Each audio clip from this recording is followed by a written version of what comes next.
আলাইকুম গাইস, কেমন আছেন আপনারা সবাই? আপনাদের জন্য আমি একটা দেখুন রেসিপি নিয়ে আসছি। প্রথম আমি চুলার মধ্যে এখানে দেখুন বেশি করে পেঁয়াজ দিলাম আর 2 চামচ আদা রসুন, আর আমি যে মশলাটা বাড়ছি ওই মশলাটা দিয়ে দিলাম। এখানে কাজু বাদাম, পিস্তা বাদাম আর পেঁয়াজ সব কিছু দিয়ে স্বাদ মতো লবণ দিলাম। এবার অল্প একটু আমি লাল মরিচের গুঁড়া দিচ্ছি, বেশি না অল্প, আর অল্প করে হলুদের গুঁড়া দিচ্ছি। আমি আজকে এখানে ধনিয়ার গুঁড়া দিয়ে দিলাম একটু দেখুন দিয়ে, কিন্তু এখন আমি মশলাটা ভালো করে দেখুন দুইটা এলাচি, 2টা দারচিনি, 2-3টা লং একসাথে, একটু তেজপাতার অর্ধেক সব কিছু দিয়ে কিন্তু মশলাটা আমি ভালো করে এখন নাড়বো।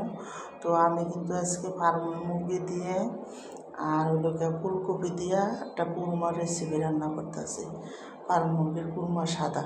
তো দেখুন এখন আমি সুন্দর করে কিন্তু মশলাটা কষাবো। মশলাটা কষাইয়া ভালো করে যখন মশলাটাকে সুন্দর করে কষা তেল উঠতে যাব, দেখুন সুন্দর করে মশলাটা যখন কষা তেল উঠতে যাব তখন আমি মুরগিটা দিয়ে দেব।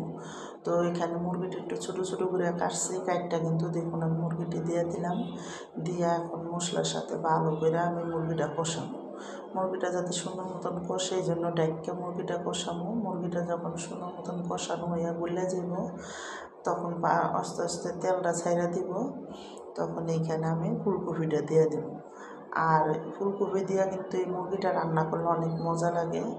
তো এইভাবে সাদা করে কুরমা রান্না করে খেয়ে দেখেন অনেক মজা লাগবে। তো আমি কী করছি দেখুন, ফুলকপিটি বড় বড় টুকরা করে কাটছি, কাটতে এখন মুরগিটা কষাইয়া ওইটার সাথে আমি ভালো মতন ফুলকপিটা দিয়া মুরগিটারে মিলাই দেব। তো যখন সব মশলা ফুলকপিটার ভিতরে মিলবো আমি ডাইক্কা ফুলকপিটা একটু এখানে কষাবো। তো আমার এই ফুলকপি দিয়া মুরগির মাংসের রেসিপিটা যাদের পছন্দ তারা লাইক সাবস্ক্রাইব দেন প্লিজ। আমার ভিডিওটা আপনারা বেশি বেশি শেয়ার করে দেন আর সাবস্ক্রাইব করে দেন।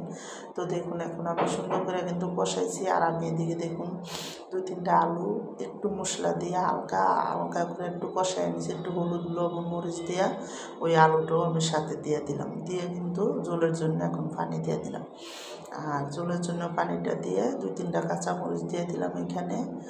আর আমি এখানে দেখুন এখন ডাইক্কা সুন্দর করে রান্না করবো যতক্ষণ মুরগিটা না হয়। তো এখানে আমি একটু গোলমরিচের পাখি দিয়ে দিলাম আর একটু জিরার পাখি দিয়ে দিলাম একসাথে দিয়ে, কিন্তু এখন দেখুন মাংসটা সুন্দর করে আমি মিলাই এখন কটা পেঁয়াজ বেরেস্তা দিয়ে দিলাম, দিয়ে ডাইক্কা তরকারিটা রান্না করবো। এখন দেখুন যখন রান্নাটা হয়ে যাব তখন আমি তরকারিটা একটু হালকা হালকা ঝোল থাকতে থাকতে তরকারিটা নামাই দেবো। আর দেখুন কত সুন্দর করে রান্না হয়ে গেছে, আমার রেসিপিটা শেষ।